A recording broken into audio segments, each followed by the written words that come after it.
Magandang araw po mga kapraps. Nandito ako ngayon sa bayan ng Pila, Laguna. Itong property na i-offer ko sa inyo, isa itong farmhouse na may sukat po. Lahat-lahat ay nasa 9,000 square meters mga kapraps. Kasi dalawang titulo po ito. Saka dalawang lote na magkatabi. May mga bakod na po sa palibot. At ang dami po mga prutas mga kapraps na nakatanim dito sa loob. Tingnan nyo po. Tapos may Carabao grass ray po na tanim. Tabing kalsada lang po ito. Okay, bago tayo umikot dito sa property, ipakita ko sa inyo muna mga kapraps ang kalsada. Meron tayo ditong malaking gate na nasa 4 meters po ang lapad nito. Kaya pasok na pasok po ang sasakyan. At mataas po ang mga bakod mga kapraps. Tingnan nyo. Bukod sa semento na bakod, meron pa tayong bakod na may barbed wire po siya sa taas ng semento. Tingnan nyo ang ganda ng property na to. Ang daming mga prutas. Ito lang po ang kalsada mga kapraps. Tapos meron tayo ditong mga katabing mga farm lot din po. Ngayon sa dulo, dead end na po yun. Tapos ito yung front ng property mga kapraps. So nasa ano ito, mga 40 o 40 meters ang lapad ng front nito mga kapraps. Tapos may katawa din tayo mga property na may bakod na rin. At yan lang po ang kalsada mga kapraps, yung sementadong barangay road. Ayun lang po. Yan. So walking distance lang po mga kapraps, sementadong barangay road na po yan. Yan, ito po yung kalsada pagpasok dito. Tapos pasok na po dito ang inyong sasakyan. Yan. Okay, ako nga po pala si Buds, ang inyong laging kasama para sa virtual viewing sa mga property na i-offer namin. Tara, pasok po tayo. Dito sa harapan, nandito ang parking area. Itong sementado. Okay, sarang lang itong gate mga kapos.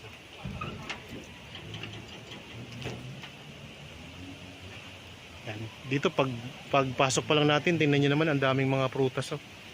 May kasoy dito sa harapan. Yan, puno ito ng kasoy mga kapraps. So ipakita ko rin po ang mga tanim dito kasi para bibili kayo ng lupa mga kapraps, syempre kasama itong mga tanim na nandito sa loob. At dagdag ano ito, dagdag po ito sa presyo ng property. Daming mga lansones, mga rambutan, mga durian.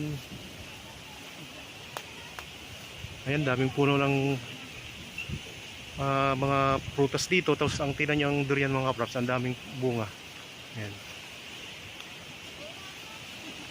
Okay, ikot po tayo mga kapraps. May mga lansones, daming lansones. Mga namumunga na po ito na lansones. Tapos meron tayo ditong pwedeng pahingahan na bahagi ng property. Tapos meron tayo ditong kusina po 'yan, di ba? Kusina. May mga mangustin. Mga kapraps.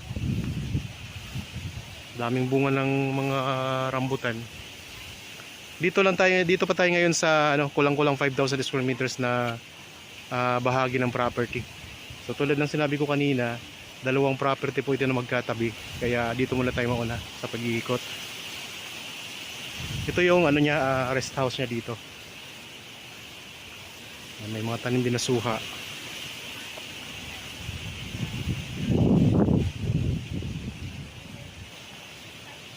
Ito yung rest house mga kapraps. May attic po siya. Wala po itong kwarto, open space po ito. Pero may attic po siya mga kapraps. Ayan sa taas. So, maulan po tayo ngayon. Dito sa harap ng rest house, meron tayong mga tanim na chiko. Ayan, may tanim na puno ng chiko. Tapos mga rambutan marami din po.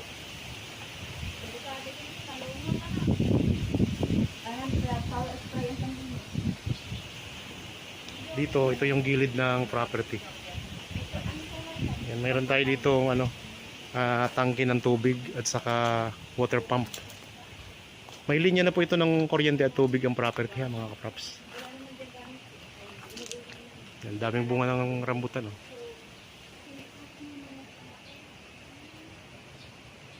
Dito tayo sa may bandang gilid ng property. Tapos meron tayo ditong lababo. Yan.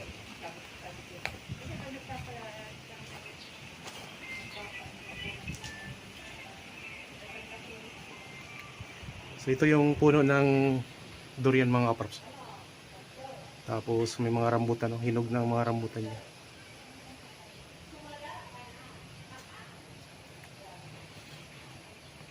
Mahangin ngayon mga kaprops, kaya hindi ako makapagpalipad ngayon ng drone. So pagbalik namin dito, kapag maganda ang panahon, ay magpapalipad po ako ng drone dito. Okay, ikutin natin to. So ito yung sinabi kong attic mga kaprops, oh. Open space.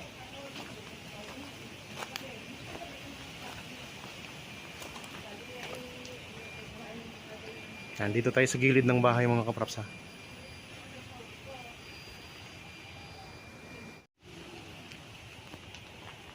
Papunta tayo dito sa may likod ng rest house mga kaprops. Yan, patag na patag ang lupa. Tapos may mga boundary na rin po tayo, kasi may bakod na nga po siya palibot. Malapit lang po ito sa school mga kaprops ng barangay. At may mga kapitbahay na rin po tayo dito. Yan, tingnan nyo kung gaano kadaming prutas mga kaprops, oh. Yan, ito yung rest house mga kaprops. Maliit lang po siya. Hindi siya ganoon kalaki na rest house. Tapos doon sa isang lote, mayroon ding rest house. Kaya mamaya ipapakita ko sa inyo lahat. Ikutin muna natin to. Dito tayo sa bandang likuran. So konting ano lang po, konting mawir lang po nito. Itong mga damo na nandito ay ayos na ang ganda nito. May kaimito din pala, oh. So may mga nag-comment kasi bakit daw mga tanim ang aking pinapakita. So kasi mga kaprops, kita nyo naman po ang lupa, tingnan nyo kung gaano siya kaganda. Patag na patag siya, may mga boundary na nga po. Ito yung nasa kulang-kulang 5,000 square meters, kasi ang kabuuan ng property na aking ino-offer sa inyo, dalawang property. Pero sabay pong binebenta, hindi po pwedeng isa lang ang bibilhin natin. Kaya sa ngayon, nandito tayo ngayon sa isang part muna ng property.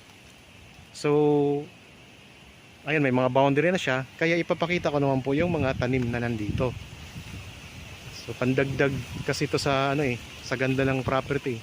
Yan, kagaya dito mga kaprops, sa may may corner. Ito yung pinaka corner ng property. Ayun, mayroon siyang tanim na mga saging, tapos mga rambutan, dami. Yan, oh. Yan, palibot tayo ng bakod mga kaprops, ha.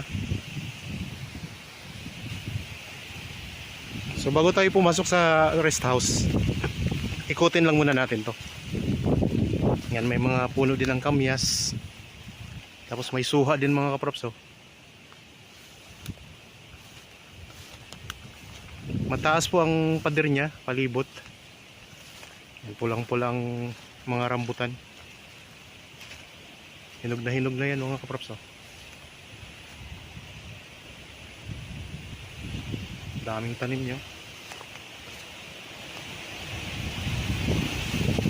Mahangin po, malakas ang hangin. Meron ding santol dito. Tapos yung gate na yan, yung kulay blue na gate, yan po ang papunta naman sa kabilang property. So yun, may santol po dito.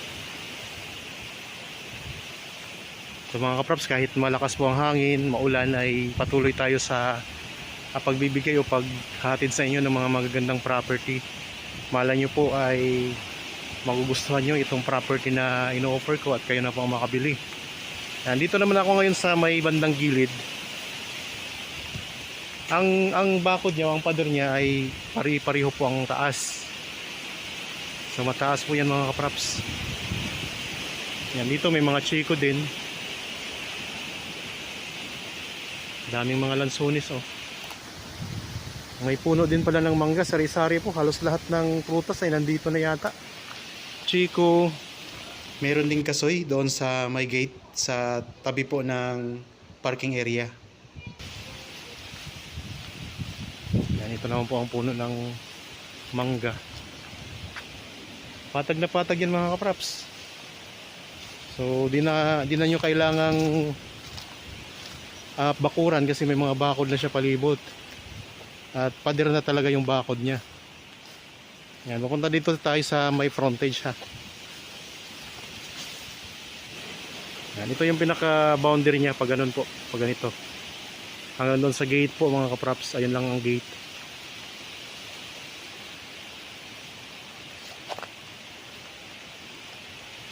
Daming mga prutas no.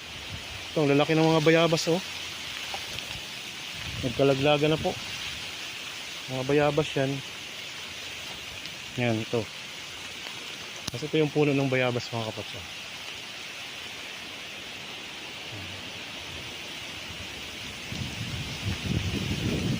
Sari-saring prutas na nandito.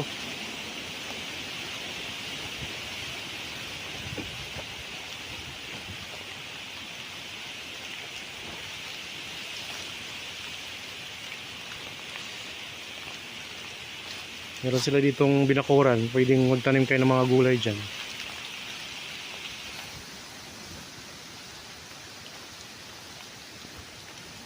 Ang suha, marami na ring bunga niyan.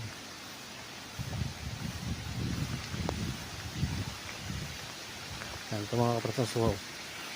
Maraming bunga.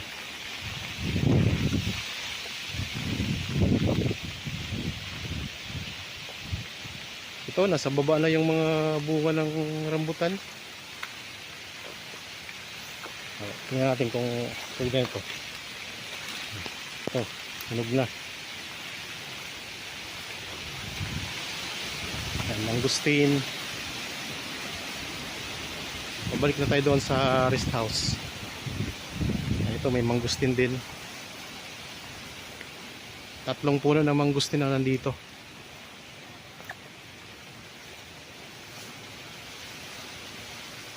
Yan, may mga solar na rin yan.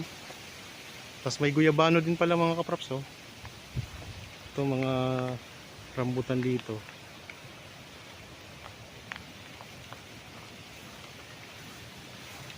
Okay na ang bahay? Bukas na? Pasok tayo doon sa bahay. Yan, ito yung ano, kusina dito. Tingnan nyo. May mga durian oh.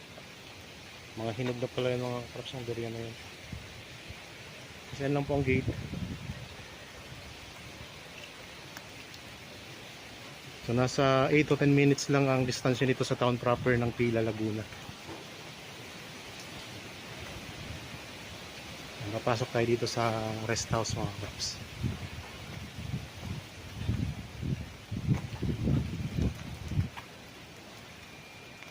Ito yung design niya. Ito yung attic sa taas.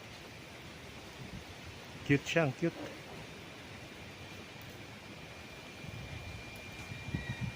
Tapos may mga halaman na tanim dito sa harapan. Yan, may chiko nga po. Itong chiko, may mga bunga na rin yan.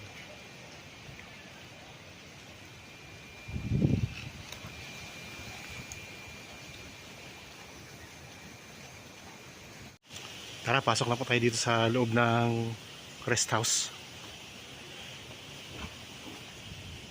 Oh, ang ganda oh. Ang cute niya mga kaprops. So may hagdan tayo papunta sa taas. Yan. So yun yung attic.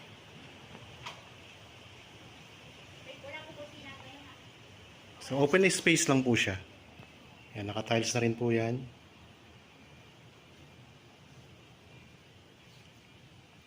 Tingnan nyo mga props, ikot ko lang ang camera.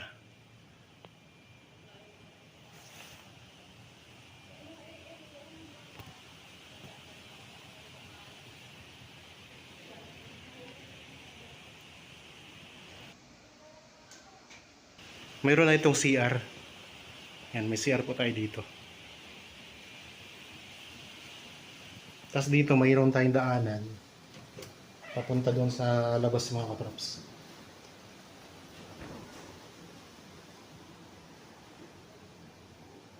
Okay, punta tayo dito sa CR. Pakita ko lang yung CR ha.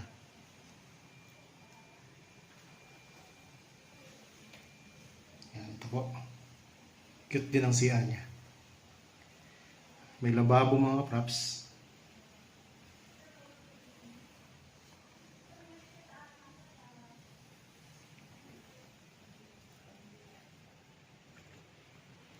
Tapos ito yung daanan papunta naman sa labas.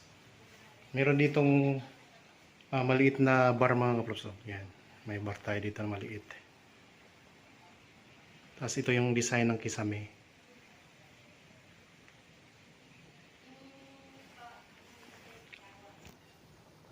Tapos ito yung ano. Ito yung daan natin palabas. Tingnan natin. Mabuksan.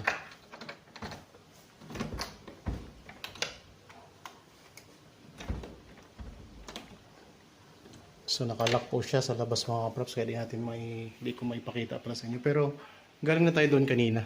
Tingnan niyo po. Ayan yung likod niya. Okay. Ikot po tayo. Punta naman tayo doon sa kabilang property.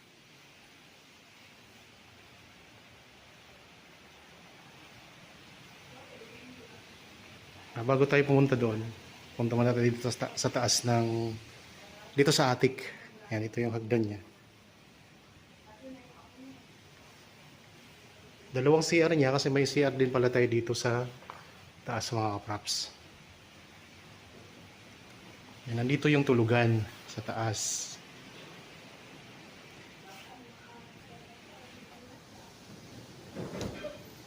Yan, ito naman po yung CR niya.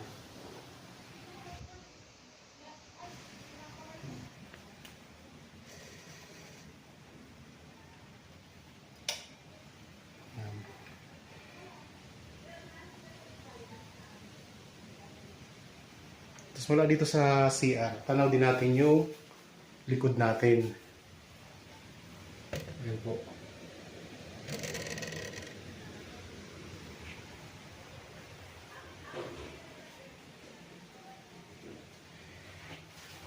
Okay. Mayroong magandang ilaw. Tapos mula dito sa may balcony tayo dito eh. Tapos dito yung tulugan.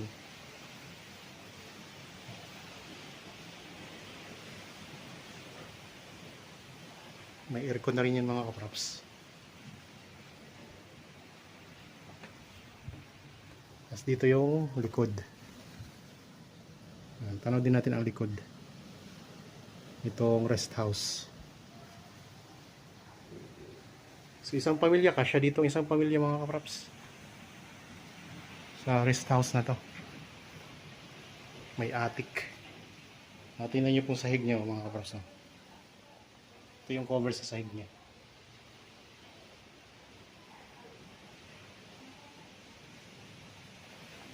Daan pababa. Balkonahe. Okay, baba na po tayo.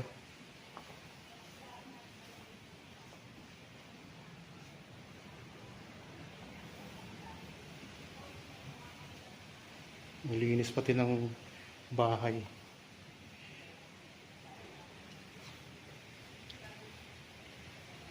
Tapos paglabas natin dito,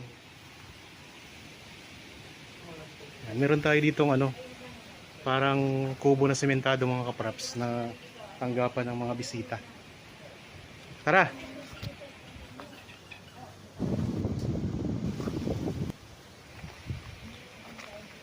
Yan, ito yung ano.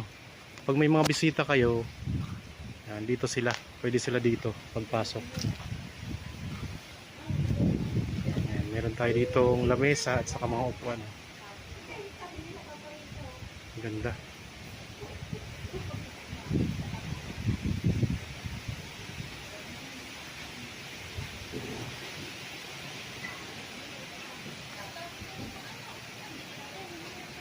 Kapag mainit, may electric fan ka.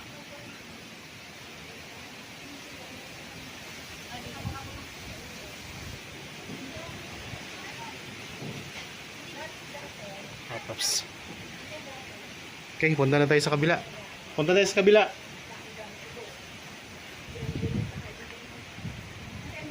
Kanina tinuro ko na sa inyo ang gate eh. Namigay niyo daw, nilagay sa fish pa. Sige, sara mo nga yun. Sara mo nga yun. Abay, nataan tapat na niya, bayad na niyo. May mga niyog din kasi mga kaprops dito. Kaya mahangin kasi ngayon, baka malaglagan tayo ng niyog. Kaya dito tayo sa may likod. Yan, ito yung gilid ng bahay. Ay, naka-solar na rin pala, no? Oh, yan, oh. Solar na rin.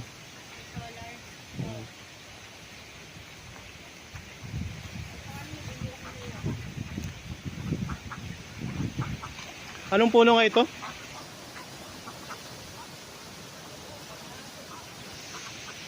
Ayan.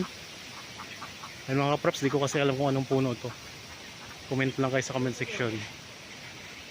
Ayan. Alam niyo po yan. Lichias. Lichias. Lichias. Lychee nga. Ah.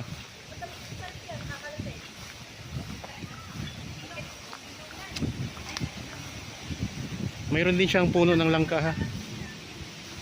Daming prutas niya.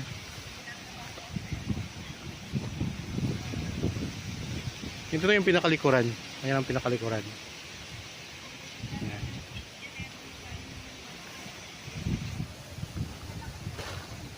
Papunta naman tayo dito sa 4,000 square meters na kasama nitong property at mismong katabi lang din po siya.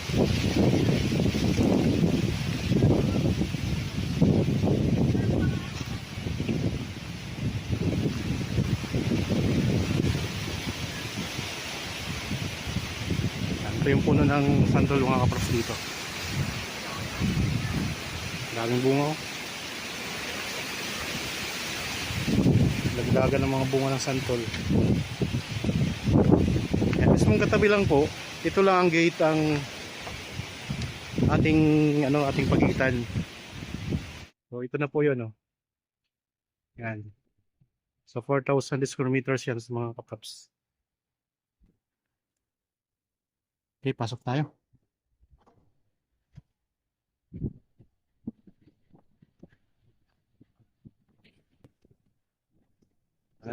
Ito pala dito. Ito yung 4,000 square meters mahigit. Ang sukat din. May rest house din yan mga props. Tapos may mga alagang mga kambing. Nag-alaga rin kayo ng manok dito. Yan, may alaga sila ng manok. Saging din, tapos yun yung mga bako. May mga solar na rin sa palibot. So,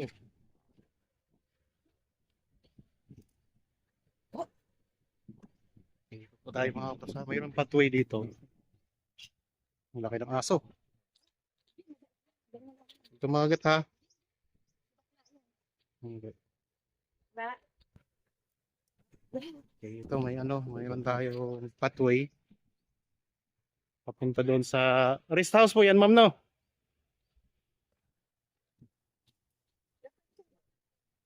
Ito. Ito may gate din pala dito. So, mayroon din siyang gate dito mga kaprops. Palabas din. Pasok din dito ang sasakyan.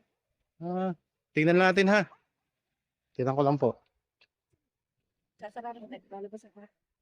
Yun. Dalawa. So, dalawang gate niya. Pwede rin itong gawing parking. So, bukod sa gate, dalawang gate, double gate nga siya. Tapos may bako din siya na libre. Tapos may mga bahay na rin po na mga katabi. Tingnan natin ang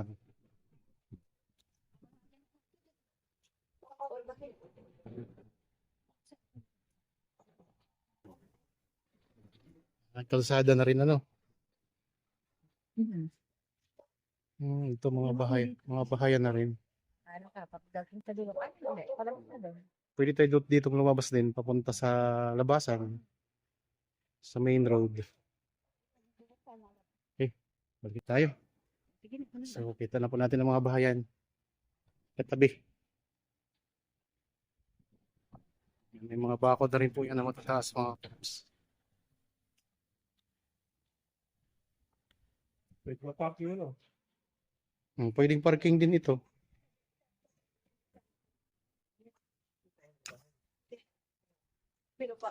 Kayo lumabas.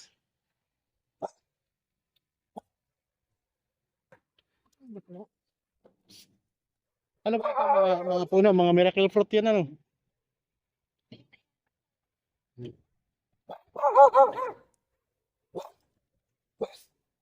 Mga miracle fruit tanim. Ito, mulberry.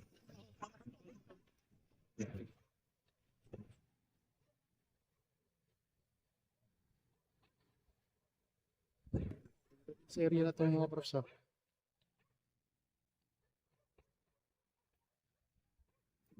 Tingko tayo. Dito tayo dadaan.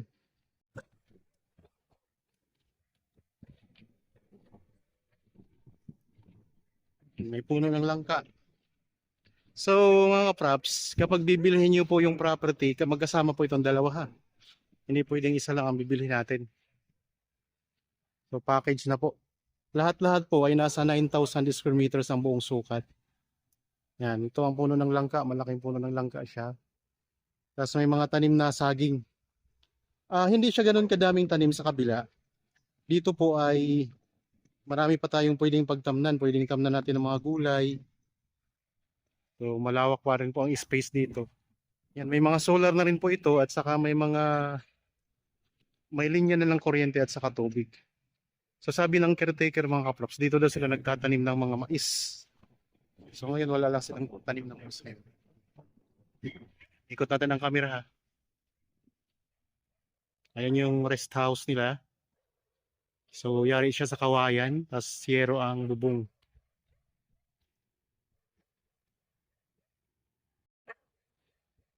Yan, may mga tanim na mga miracle fruit. May mga saging, mga langka. At napapalibutan na po ng bakod mga kaprops. Ganon din ang design ng bakod niya. Meron ding barbed wire sa taas. Tapos may mga tanim din ng mga lansones. May mga kulungan ng manok mga kaprops. Ayun.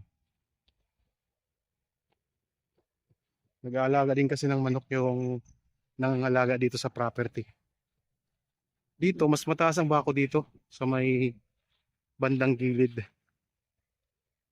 Tapos mayroon silang kubo dito na maliit. Oh. Sementado din ang baba niya. No?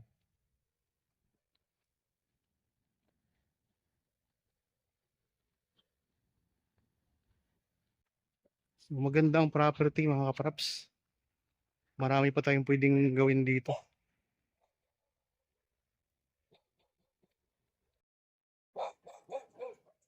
Yan, ito yung isa pang maliit na bahay dito. Meron tanim dito ng mulberry mga kaprops ha. Tapos may avocado pa dito sa pinakalikod.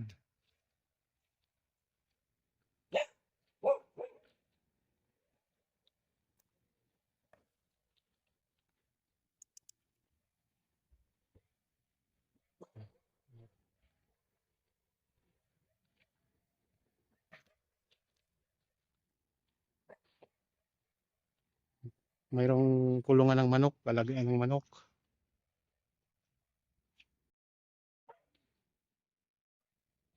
Ayan.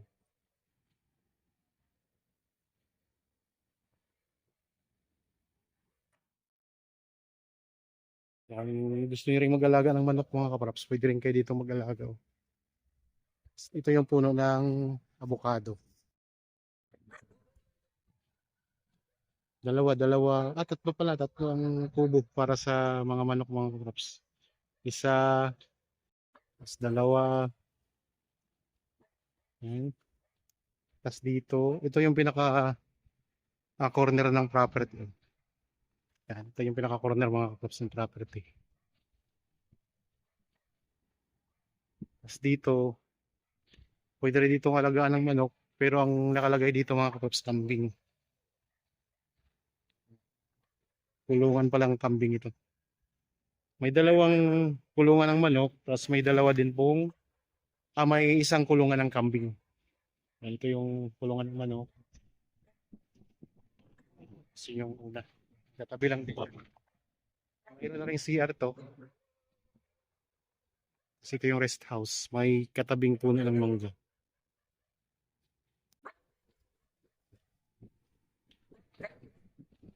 Ang ganda ng mga kambing ah. Mga anak lang.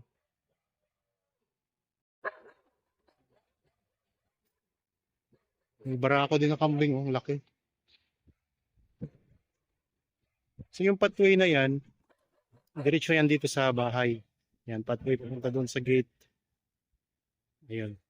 So yun yung gate na pwedeng dumaan sa sasakyan mga kaprops. Tapos dito sa kabila, ito yung gate na papunta naman doon sa may magandang rest house na maraming mga tanim. May mga solar na rin po na ano, ilaw sa gilid. Palibot na yan. Dito sa area na to pala ang mga solar. May mga katabing bahay na rin po tayo. May mga tanim na mulberry.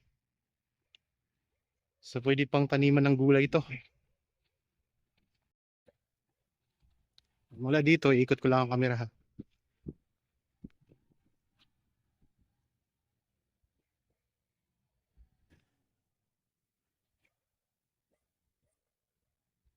So ulitin ko lang mga kaprops, ang property na ito ay matatagpuan natin sa bayan ng Pila, Laguna. Nasa 8 to 10 minutes travel time lang po punta sa town proper. Sa Metro Manila po ay nasa 1.5 oras lang. At ang sukat po nito ay nasa 9,000 square meters o kulang-kulang 1 hektarya mga kaprops, yung dalawang property. Package po na binibenta, magkasama po yung dalawang property. Ang kabila po ay nasa kulang-kulang 5,000 square meters. Ito naman pong kinaroroonan ko ngayon. Ito naman po yung nasa 4,000 square meters mga kaprops, mahigit. Titulado po. Mayroon na pong rest house pareho ang dalawang property. So pwedeng mag-alaga ng manok, kambing, baka dito sa property mga kaprops. May palibot na nabakod at pasok na pasok po ang sasakyan dito sa loob ng property. Dalawa po ang access natin. May mga solar na rin po, may linya ng kuryente at saka tubig. Tingnan nyo po, patag na patag ang lupa. May mga boundaryhan na yan kasi may bakod na nga po. So itong gate na to, may dalawang gate po dyan, double gate. Pwedeng gawing parking yung nasa gitna ng dalawang gate. At labasan na po papunta sa main road. Okay, sana nagustuhan nyo po itong property na in-offer ko sa inyo ngayon mga kaprops. Para po sa bago pa lang sa aking channel at napadaan lang dito sa aking channel, huwag nyo pong kalimutang mag-subscribe at pindutin na rin po ang notification bell para lagi kayong updated sa mga bagong property na i-offer namin. Maraming salamat po. Lagi tayong mag-iingat at God bless po sa ating lahat mga kaprops.